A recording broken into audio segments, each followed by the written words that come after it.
Well. Here we are, huh? Recently, I made a Twitter post surrounding my personal thoughts about fighting games of today. Specifically, the talk about how, the new games being casinos. Now, quite frankly, I'm not a big fan of this because I think the newer fighting games are pretty cool these days.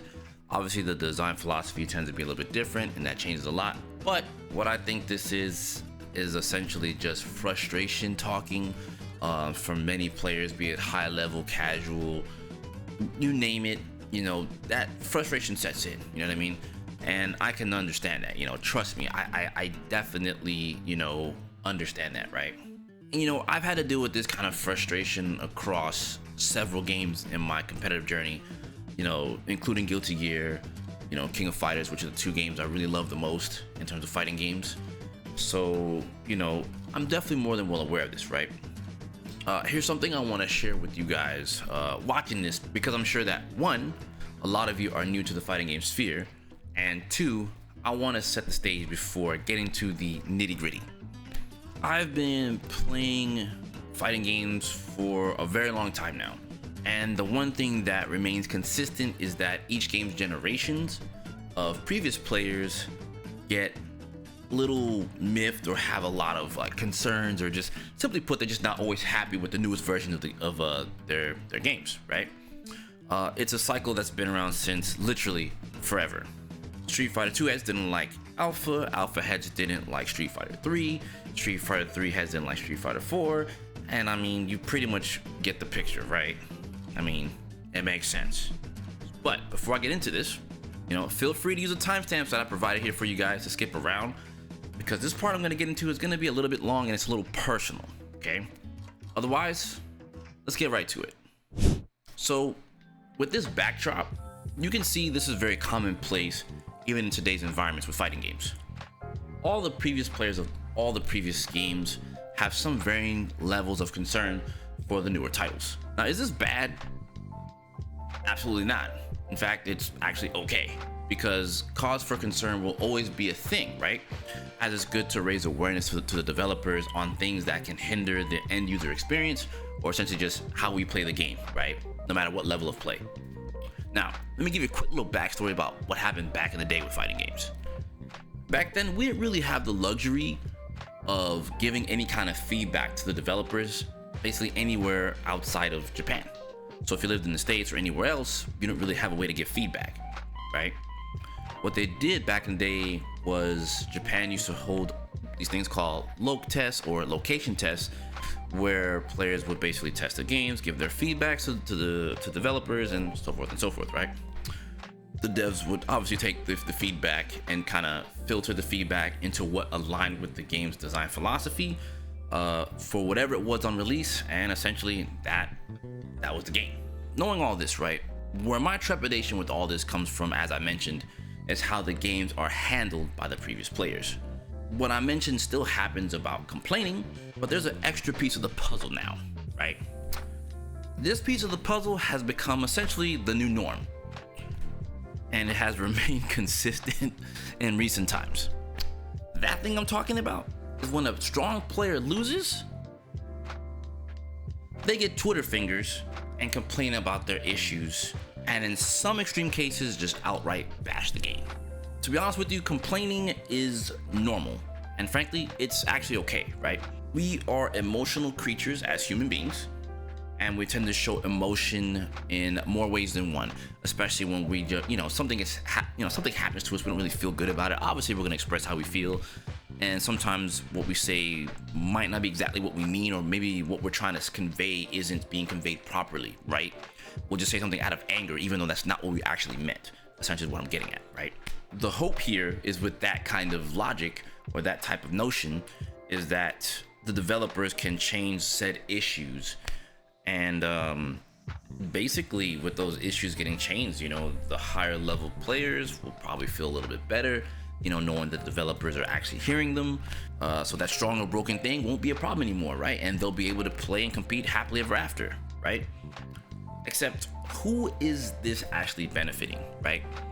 Those already at the top of the totem pole, or is it a W for everyone playing the game, right? Because a lot of times, as I always say to people in my streams and my content, essentially, top player problems are not everyone else's problems, right? Their problems stem from way up here, where everyone else's problems tend to be way down here.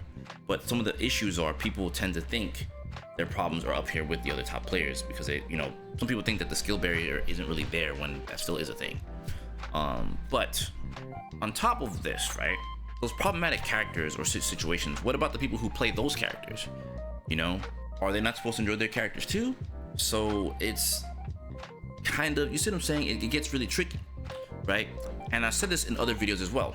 I've said it countless times on streams and content, that developers in a lot of cases have a difficult time deciding what to fix and update in their games because a lot of people tend to parrot whatever the high level players are saying.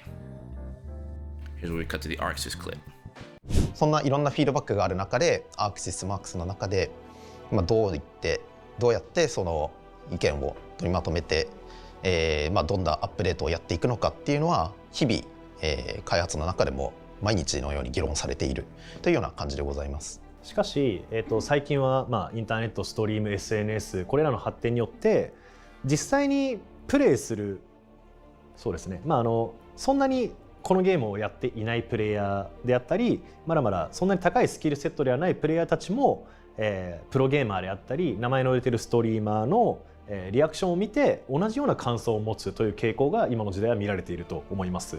ですので昔と違ってその実際触ってもらった上での感想をもとに調整をするというよりは、そういったカテゴリーのプレイヤーがどういったところからのイメージをこう受け止めているのかっていうそういうそのゲームからちょっと外に飛び出している、見方っていったものも一緒に分析して考慮しなきゃいけない時代になっていると思います。これは非常に難しい。昔に比べてとても難しくなっているなと感じています。For the record, I want to actually share, a experience of my own to show you guys that I'm not perfect and I've had very similar sentiments to other players, right? I've had lots of similar sentiments. So essentially, I've had my frustrations with Elphelt during the Guilty Gear Xrd era, and while I had my frustrations with Chip versus Elphelt, I found more and more answers in order to come out on top in the matchup despite my frustrations, right? I will tell you for 100% sure, if you knew about me back then, I was for sure in the forefront saying that the character needed some adjustments because, whew, that chick was unbearable. Like, Elphelt was just something else, right? In finding answers for Chip, I took it upon myself to find answers with other characters and to share that with other players that share my same issues while fighting Elphelt. Just to kind of hold true to what I'm saying, I'm gonna give you guys a couple snippets of a video that I created where I explained basically how to escape her shotgun pressure. This was a very big, prominent part of her game plan at this point in time of the game's life. So I'll give you guys a little bit of a snippet of that.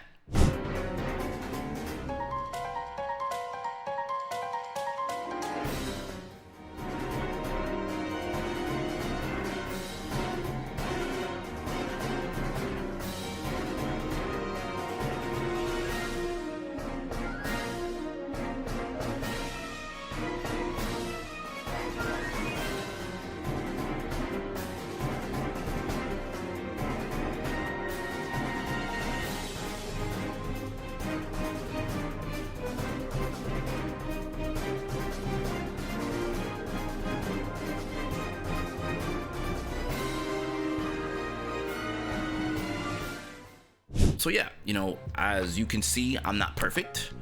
And despite having my issues with Elphelt, I constantly worked really hard to win the matchup regardless, right? I still love the game.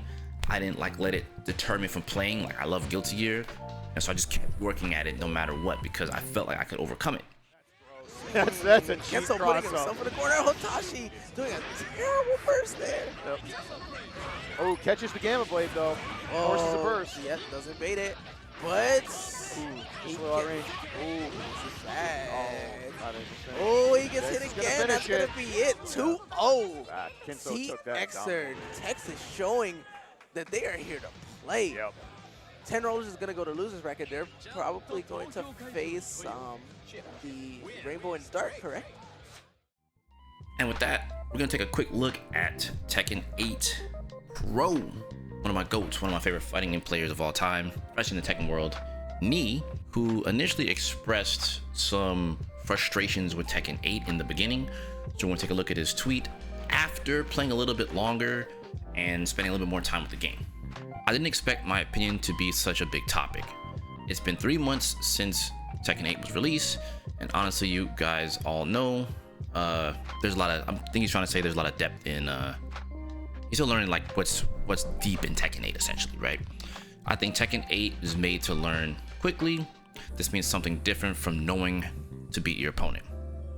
Essentially saying that there's a compare and contrast between previous Tekkens and Tekken 8. The reason I said Tekken 8 wasn't fun, this is pertaining to the previous tweet. The reason I said it wasn't fun was when I realized that the legacy knowledge and strategies I learned from playing Tekken for a long time weren't working.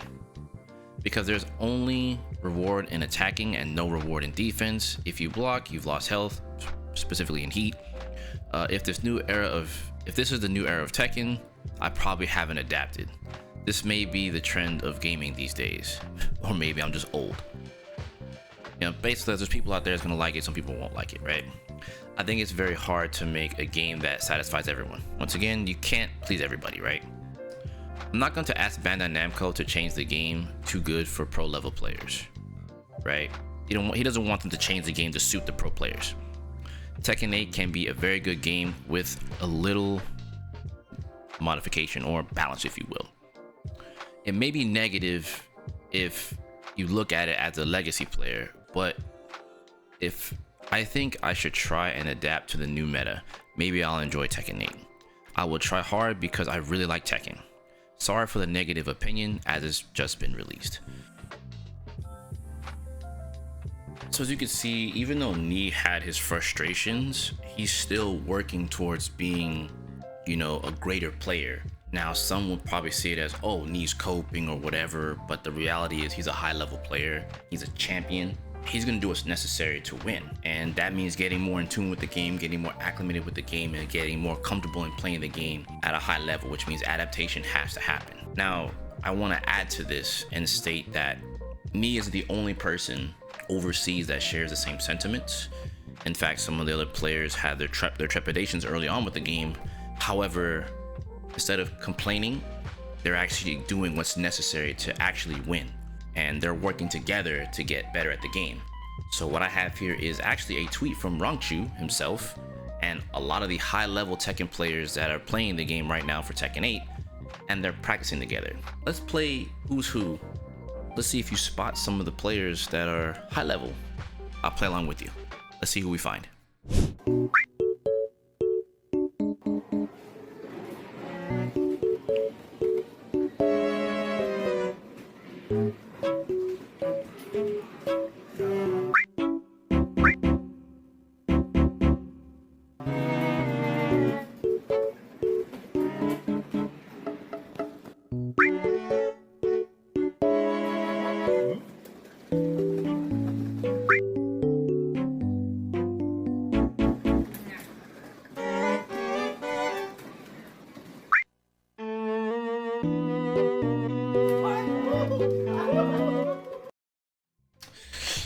Pretty cool, huh? Seeing a lot of notable players working together to improve at the game, despite their frustrations. But while we saw a lot of players there's a lot of them that you're not seeing. So allow me to show you who else was there. Shoutouts to Naria for making this wonderful video showing what was going on as a highlight of this Tekken training camp between both Korea and Japan.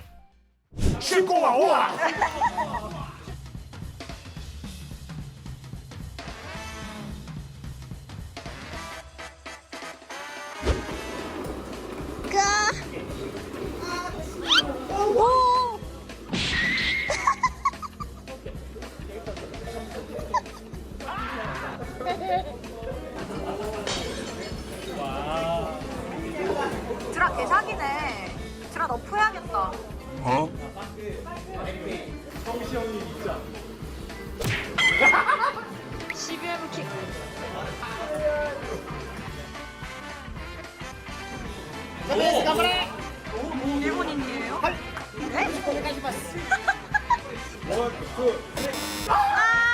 패배하신 소감이 어떠신가요? 한국팀 졌어요. 한국팀 졌어요. 당연히 이길 거라 생각을 안 했기 때문에. So I'm going to drive this point again home one more time. As you can see, their frustrations with Tekken 8, while they may exist, they are working together in the spirit of competition to get better at the game and have healthy rivalries between both regions of Japan and Korea. So with that being said, let's move on with the video. So, if you skipped ahead, welcome. For those that stuck around, now you know a little bit more about me, and now you're kind of caught up to a good deal about how I go about things as a high-level player. Now, with that being said, let's dig into the rest of this foolishness, will you? Let's take a look. So here we have Mike Hollow. Everyone say hi, Mike. So as I mentioned before, I did make a tweet about my current feelings about the current fighting game structure, or my feelings about the whole casino nonsense with high-level players and how everyone's just singing this song about casinos, right? So Mike here went ahead and made a video about my tweet. After quote tweeting me, and even replying to my own quote tweet from him as well, because we kind of went back and forth, right? Now, in between this back and forth exchange, right, he offered me to come and talk, probably on the video that, you know, we have here that he's made, right? To talk about the topic at hand. And again, after that exchange, I respectfully declined due to seeing how I've seen like something similar to him when they were talking about Dragon Ball Sparking Zero. So I was well aware of who he was prior to this exchange, right? And I didn't find it very organized, so yeah, I wasn't really a big fan of that. So I was like, I don't think I'm gonna do that, Chief. So you got it, because to me this wasn't really that big of a deal. But again, here we are. Now, to be honest with you, knowing that we're both content creators, I had a feeling that a video was coming from him anyway, and frankly, that's okay. I kind of figured this was gonna happen, but again, here we are, right? So, as you guys understand here, I'm not talking about any one fighting game. I'm talking about fighting games as a whole. Street Fighter 6 is just my little template here, but as I mentioned before, it's a lot of talk about modern fighting games, which is why I said, once again, fighting game casino. I didn't specify whether it was Tekken, I didn't specify it was Mortal Kombat, I didn't specify Guilty Gear, Rage of the Dragons, World Heroes Perfect, World Heroes Jet, Kizuna Encounter, you know, KOF 15, Fatal Fury City of the Wolves, Fatal Fury Mark of the Wolves. I didn't specify any game. I said fighting game casino. That is encompassing, all encompassing. Once again, you guys, look at me in my face. All encompassing to the fighting games. Now, let's check out what Mike had to say. This might pertain to Street Fighter, it might pertain to Guilty Gear, but the post was made about fighting games in general. And something you hear about fighting games these days is that they're like casino fighters, right? That there's way too much guessing going on, there's not enough neutral play, there's a lot of forced 50-50. That's something that people say a lot. It's something that I say a lot because I've been playing Tekken for a very long time. Now, I'm not talking about Guilty Gear, I'm not talking about Street Fighter, I'm not talking about Mortal Kombat, I'm talking about Tekken. Here we go! It's true, all of the stuff mentioned here has always existed. The only problem is that there's a difference between a 50-50 and a forced 50-50. The issue is not the mix-up itself. The issue is how you're getting there and what the games are allowing players to do to enforce the mix-up. Yeah!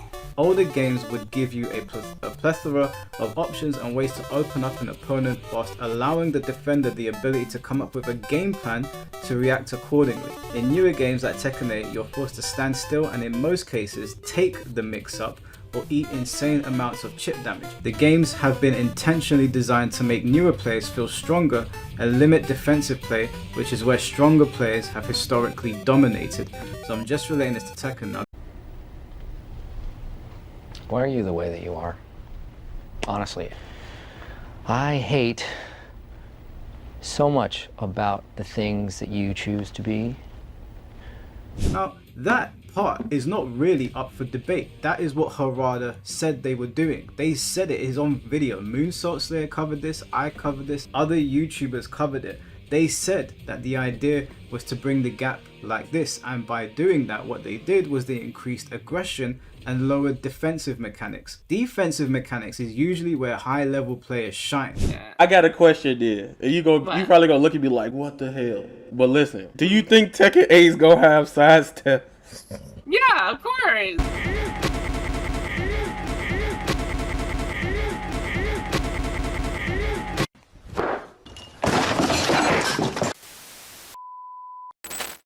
And then regarding the heat system, it's like you said, you see it in the trailer as he's fighting against Jack 8. But this is really designed to change the game in a positive way from past installments. That it's the same with real martial arts, but with fighting games as well. If you have two people who have a really similar skill level, sometimes neither can go on attack or open themselves up. It leaves you vulnerable, perhaps. So you'll just see people staring each other down, I guess you could say, right? We wanted to break that up. So the heat system really kind of rewards players for going on the offense and to maybe poke holes in their opponent's defense because it's more fun for the people playing, but also for people watching the game, it's more of an enjoyable spectator experience. So this was designed to kind of really reflect the core concept of Tekken 8 of being an aggressive game and to kind of change up the gameplay in that manner. You mentioned aggressive players, so do you think Tekken 8 kind of caters more to aggressive players or defensive players? That's an interesting question. It's quite a deep one. So we first need to kind of start off on the kind of basis of the philosophy there. So many people might not think this way, but if you look at fighting games, they're different when you think of defense and offense than other versus online games. So in other games, when you attack your opponent, most of the time the damage is done if they're in the space when you're attacking. But for fighting games, you can block attacks, right? So that can totally negate the damage of the attack, which is already makes it kind of skewed to defensive capabilities in that result. And when you're thinking of not just fighting games in general, but Tekken is a 3D fighting game. So in addition to blocking, you can also do sidestepping to evade your opponent's attacks, making it even more skewed towards defensive capabilities. So this new mechanic and the aggressive that we're talking about means that we just wanted to add a certain time that it's limited, obviously, in which a player can more easily open up their opponent and enjoy going on the fence, and to actually motivate players to be more offensive rather than turtling up or running away, because it's actually quite fun when you actually go on the fence and try it out, and it's a lot more fun for spectators who are watching the game as well. So those were not just the players themselves, but people watching the game via live streams or esports or whatever is something we had to take into account as well. Yeah, I'm definitely always on the defense, so I'm gonna have to not turtle up, as you say, and run away. Now, I could tell you guys exactly how I feel about Tekken 8 and its design philosophy, but I think I can find someone a little bit better than myself to express those very same words and those sentiments. I got a clip here from another great content creator. You guys know him. I know you guys know this guy. Good old FeeDX. And I'm gonna let Fee explain to you guys my exact same sentiments about Tekken 8. I think the consequence, I think I have to take some responsibility because so much of my content is built on Speed Kick's philosophy Tekken, right? So, and because as someone who has a lot of reach, I think that people will jump to agree to that. I also think there is a lot of I think people who follow me especially, or got into the game around I did, probably have the freshest memories of season 3, 4, and then 4.5, the new tactics patch, right? And I think the memories we have of that style of Tekken are very much Infinite Azure 2 backdash. Wait for the counter hit, right? I think that, or Fakumram deleting you in 2 combos, or, release Leroy. So the people who have come on towards the tail end of Tekken 7 have way more negative memories, I think, of the game than people who were there since release and had those hype moments and watching players adjust and navigate from arcade to season 1 and the glory days of season 2, which I wasn't there for, right? I played a couple games, but I really didn't start digging into Tekken 7 until season 3, season 4. So I think that's part of the consequence. The other thing I think is that because Tekken 8 was designed as almost direct opposition to the direction of Tekken 7, I think it was bound to happen that it would be so polarizing. The fact that everybody who was frustrated by watching Kunimitsu backdash mirrors or watching go to infinite on counterpick every time are naturally going to like how Tekken 8 forces you to interact, which is more of the speed kicks position, I think, where you are rewarded more for initiating, living in the danger zone, and creating decisions rather than playing high percentage defense and option selects and safe poke timings. Right? But if you had an issue with option selects and these and this type of stuff, Tekken Tag 2 did that way more, but he loved that game. There was rarely a, like, from what I hear from talking to a lot of people who were really good at the time, there was rarely like an 80-90% success rate option, right? Like, you would sidestep a certain way, you're exposing yourself to like 40% of the other moves, 30% of the other moves. In Tag 2. One way, you cut right. How I feel in Tekken 7 was that backdash was so good, play for low parry and counter hit was so good that it just skewed the numbers in a way where it made more sense to play a certain, like, it was to the extreme where that style of play, if you played a character that could do it, especially too, was too good. I played Noctis. There's a set with me fighting Knee where he had all of this legacy skill. He knew how to bait movement. He knew how to bait pokes. And all I had to do was run away and hit up forward one and a hop knee. I, as a fan of Tekken 7, as someone who loves that style of playing, even I felt like that was kind of messed up, that I could close the skill gap, that he had all this legacy skill, that I could pick up a sword and run away and it would be fine. The games have been intentionally designed to make newer players feel stronger and limit defensive play, which is where stronger players have historically dominated. Now, that part is not really up for debate. On this set stuff. Yeah. Oh! VDX finds the face Will stab! this be it? Will this be it? Up No, access! just 444! Nice block on the sweep! VDX takes it! Oh my God! Convincingly 2-0 over Arslan Ash. The whole crowd is giving him God! props. Well deserved. He deserves it. Yo!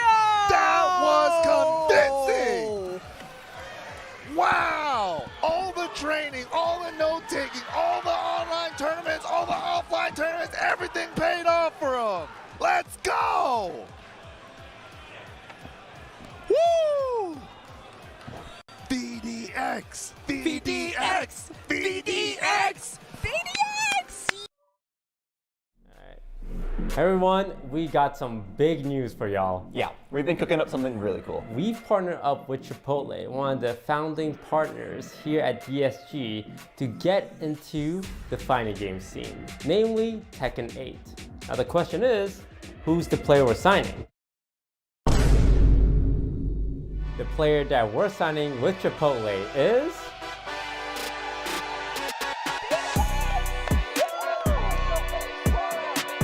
I'm Fee, I go by FeeDX, and I'm the first fighting game player to be signed with DSG and Chipotle. The most exciting thing about DSG for me is they wanted me to just keep being myself, making content, continuing to compete, trying to bring as many people into Tekken and be supported in doing that is really exciting for me.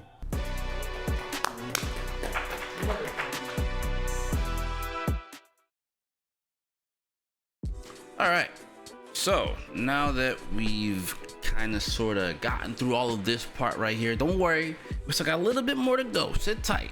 We're gonna talk about these 50-50s, right? Mix-ups exist in all fighting games, and I think it's quite silly that we've gotten to this point where we just feel like there's no neutral game being played. It's too easy, it's too this, it's too that, like the frequency of this is too much. When in reality, fighting games have pretty much always been this way. Like when we say the frequency of, I guess, these forced 50-50s is too much, the reality is that in older fighting games, the really good characters had the ability to skip neutral, you know, force these quote-unquote 50-50s, be able to put you in more mix-up situations than the rest of the roster. So in essence, a big reason why we're seeing it quote unquote more often than not, or the frequency is higher, is because everyone now has access to these things. And I think that's where we're kind of not recognizing this, right? Like you'll constantly hear, oh man, Akuma is so good because Akuma has access to all these things in Street Fighter. Or Tekken, oh man, Dragunov is too good because he has access to all these things. Yeah, exactly. But now everyone has access to these things, you know what I mean? Like everybody. It was one thing, right? Where we'll use Tekken 7 for example, right? In Tekken 7, you know, Geese was the only character that had, you know, Maximo cancel. Akuma essentially has it too with his FADC. So it's like, you know, they're the only ones in this game that have it. That's why in Tekken 8 they decided to give it to everybody, because everyone complained about these characters having things that the other characters don't. So when you give it to everyone, of course there's gonna be some chaos, duh. Does it need fixing? Duh, it does. But doesn't mean that they can't fix it. Now, in regards to Street Fighter, some of the other fighting games, yeah, like I said, you give one character all these options, and then the rest of the roster's looking at, you know, that one character like, dude, you got way too much. And it's like, it's not my fault. They, you know, they made me this way. You know what I mean? And then the players who play that feel the same way. They're like, well, I didn't ask for this. You know, they gave it to me, so of course I'm going to use it.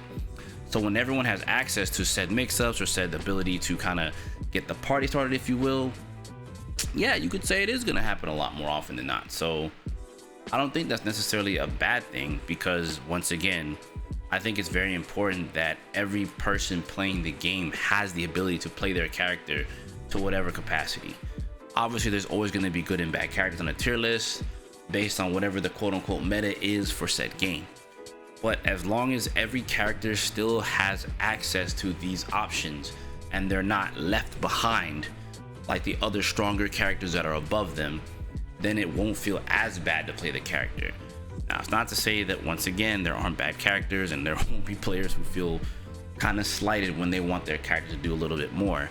But again, we have patchwork, but we want every character, and I think it's the goal of all the developers currently in fighting games is to make sure all the characters fit and play the game well, instead of them being in the game and just kind of just being fodder. Like, think about how many people who mained Yoshimitsu for all these years and then finally got a good Yoshimitsu in Tekken 8. That means they went 8 numbered games and then 2 tag games where he may or may not have been that good. Now, from my knowledge, the history of Yoshimitsu ain't been the brightest. I know he's really good in Soul Calibur, but when it came to Tekken, he wasn't always that great.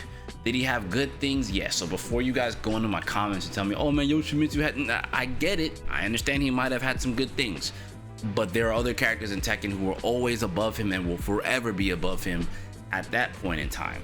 Now this, you know, the scales have tipped, and those characters who are better than him, they're not really all that much better than he is. In fact, I would say he's on par with them now, you know, so which I think is a good thing. It's about time Yoshimitsu actually is good for once, and people who play him don't have to go into another iteration of Tekken, spending $60 plus going online, going to tournaments, playing a character that's, for what it's worth, not that good, all for the sake of just loving the character. So I think it's okay for the developers to be kind to the characters. Does it suck that you now have to get used to fighting them now that they're good? Yes, it does.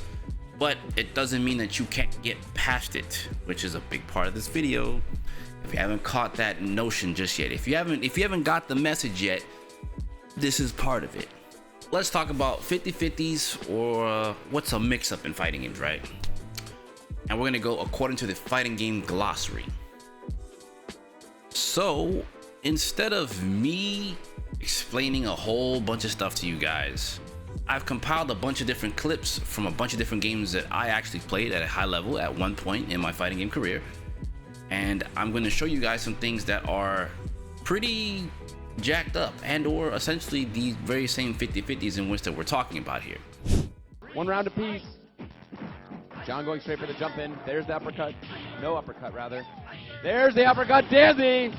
Standing forward. Fierce uppercut. Big damage. Base the reversal. But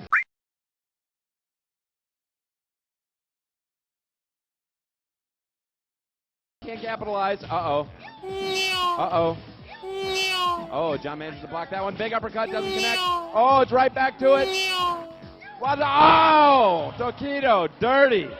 That is a heartbreaking match. The left and get a press. Oh, no, one hit away from Stun City. No. Oh, what an unlikely turn of events. And we go to the side. It's time to get.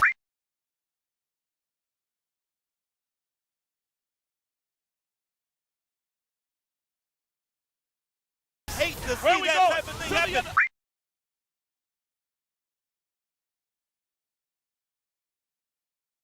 Oh! That's OD prep time Nemo. Oh, look at him pump the goddess stock.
Snapback, here we go.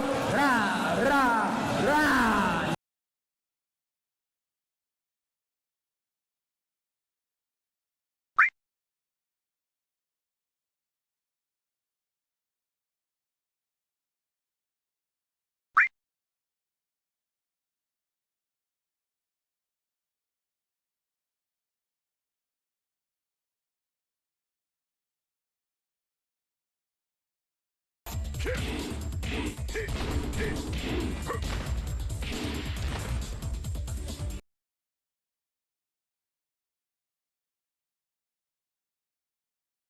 Throws him into the corner.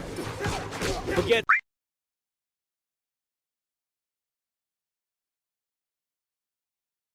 Sit right here, taking away his meter. He's still gonna have smart. breaker. Yeah. I think Rio's just gonna eat it.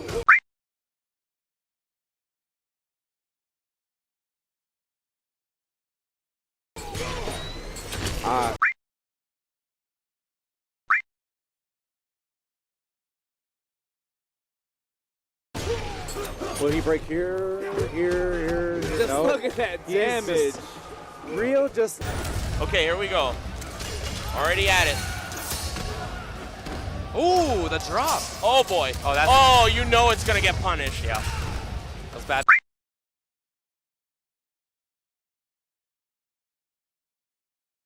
News. Oh. Oh.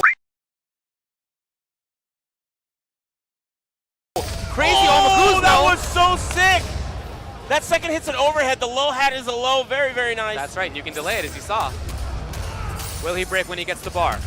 No, he's just going to save it. Okay. Now, after all of this, I put all these clips together for you guys to see what's going on here.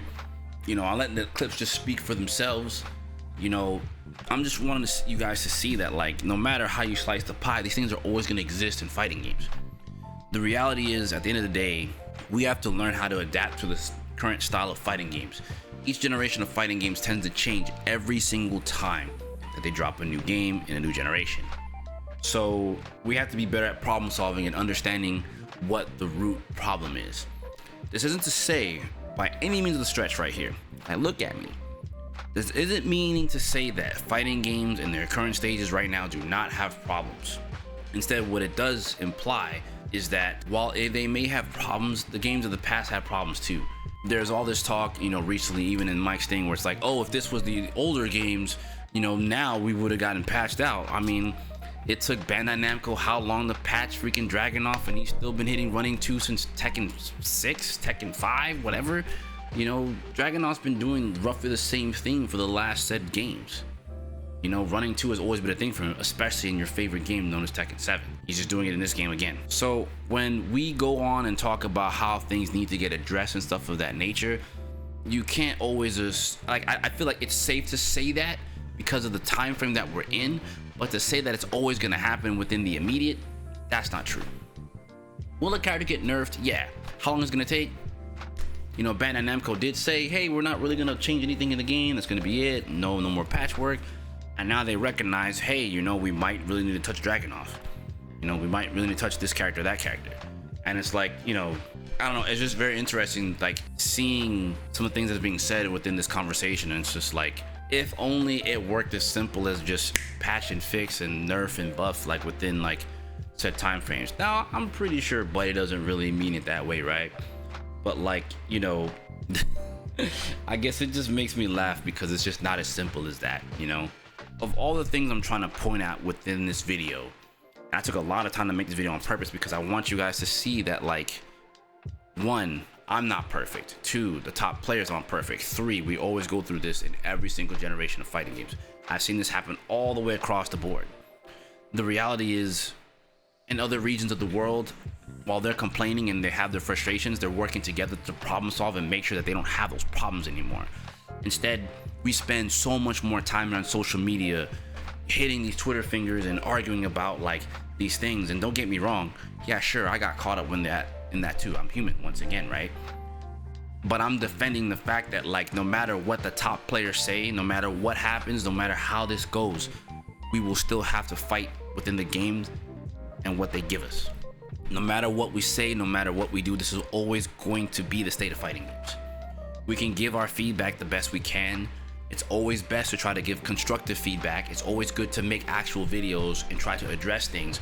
See the developers in, you know, the developers are actually at the tournaments. They're at the trade shows. We're all there, you know, as players and spectators and whatnot. It's always good to give them feedback. They love that stuff. For the record, right? I remember when I was playing MK11, I went to Tyler Lansdowne and I actually gave him a legitimate list of things that I thought would have been good for Kung Lao at the time when I was playing that character. And the thing that he told me was, you know, you're probably one of the only people I have ever spoken to that has given me actual legitimate feedback that wasn't upsetting. And he told me thank you and he shook my hand. You see what I'm saying? I didn't ask for that. I just politely went up and said, I appreciate the game. I enjoy playing the game. But, you know, I do think this character does need a little bit of love. You know what I mean? You know, it's always okay to tell the developers that they could be kinder to their characters. You know what I mean? There are people who do enjoy that character or that type of playstyle, what have you, you know? And this isn't scripted right here, you guys. This is all me speaking from the heart, you know what I'm saying? Like, please understand, like, and I'm probably gonna ramble a bit here, but, like, I can't stress it enough. We need to legitimately look at what's happening as a whole. We can have our complaints. Competition still is gonna happen no matter what. You can sit here and say, oh man, these guys are complaining about the game and blah blah blah. Yeah man, I'm not playing either. And then they're the ones winning the money, they're the ones winning the tournaments, they're the ones still moving around, they're the ones that they can do all kinds of stuff. Meanwhile, you're sitting here still complaining on Twitter or social media or whatever, or in comments and this, that, and the third. Like, it's time to get good. The whole point of this video for you guys, if you're missing it, the whole point in all of this and why I spent so much time on this is for you guys to understand it's time to get good and less complaining. Or if you want to complain, fine. Find people to work with to get past your problems. You know what I mean? I did this as a one-man army in Guilty Gear for a long time and other fighting games. But I also work with other people around me to help and figure out problems. I love figuring out things in these games. Part of playing video games is problem solving. Fighting games also problem solving. At the end of the day, if the game doesn't suit your needs, you can put the game down and wait till it becomes something you want it to be. I took a break from Guilty Gear Strive. I came back to it. I love Season 4. You know what I mean? I think it's great. I took a break from my favorite fighting game series because it wasn't what I wanted it to be. I came back to it. I'm way happier. You can do the same. If you're not feeling your game right now, put it down or problem solve. Work with your peers. Spend less time complaining. We know something's jacked up. Like, okay, I get it. It took us 10 months to figure out Dragunov was jacked up. We know that. What are you actively doing to do better in the matchup? What are you actively doing? This is my trepidation of all of this, you guys. This is me being completely unbiased, completely honest. What are you actually doing besides complaining on Twitter? What are you doing? I showed you what I'm doing. Clearly, Nee did what he was gonna do. The Japanese and Korean players are working here to do what they gotta do to get better at the game. What are you doing? Think about that. And I'm gonna leave you guys with that because this is all from the heart and I mean it. I mean it. I've watched this happen so many times all throughout the years of my time playing fighting games. I challenge you guys. If I have anything extra to say to me, because I've seen some comments in some other areas, you know, I'm not blind. I challenge you, literally, to stop typing and get in those tournaments. Stop typing, go figure out how to play. Stop typing and learn how to play for real. Because at the end of the day, you can type all you want. But until you're the one in the tournaments, until you're the one putting it on the line, until you're the one traveling to the events, you're the ones laying it on the line, your words are just in one ear out the other. Doesn't matter. It goes over mad people's heads. This isn't about accolades, it's about anything. It's literally, it's not about any of those things. It's not about accolades, it's not about anything else other than put up or shut up. Less complaining, more getting good. Less complaining, more playing video games. Right now, what I see is a lot less of playing video games and a lot more of this. There's way more typing than there is hitting buttons on sticks or levelers or pads or whatever you play on. Sorry, I gotta be real. And I think if we spent less time doing that, we'd have a better community across the board. Doesn't matter what game it is. We have better communities, we have better competition, because this is the best time for fighting games. I say it all of my videos, best time for fighting games.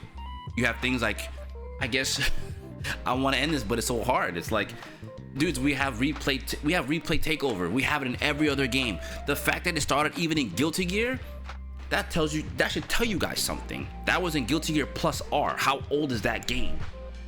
That is an older fighting game that had a mechanic that is now featured in every single fighting game today. They just put it in Mortal Kombat. It's in Tekken. It's in Street Fighter. It's in Mortal Kombat.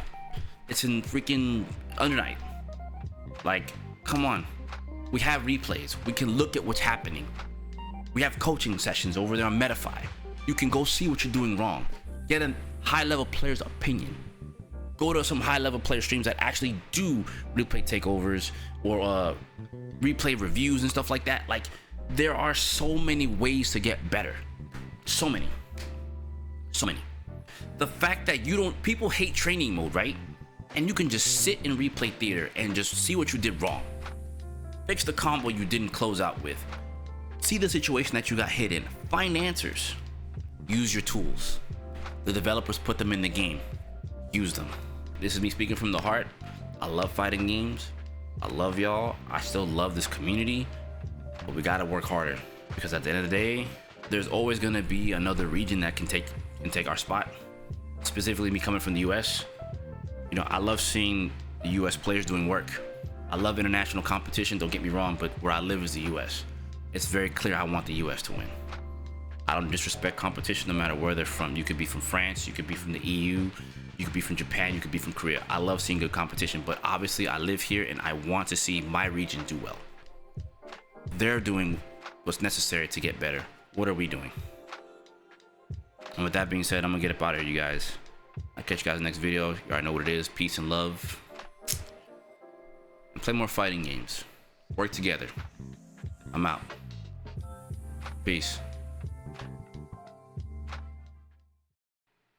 Go walk my dog.